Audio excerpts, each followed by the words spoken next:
My father was part of Congress. And diyan ako lumaki sa Kongreso. Maliit pa lang ako, nandiyan na ako. Kasi ano yan eh, 1980s or late 70s, no? Mataas ang respeto ko sa Kongreso, sa institusyon na yan.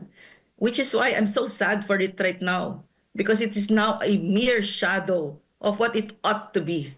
No? So, yung institusyon, yung respeto ko sa institusyon nandyan. Pero yung respeto ko sa mga taong yan, wala. Zero. Bakit ako magre-respeto ng mga power trippers? Bakit ako magre-respeto na tinatanggal alam mo, meron kasabihan, hindi ko na nga maalala, si Nietzsche yata nagsabi, I don't have any respect for those who respect their tormentors. And I'm not one of them. I don't respect my tormentors. Okay? And I enjoin every Filipino because this is what it takes to have a strong nation, is a strong people.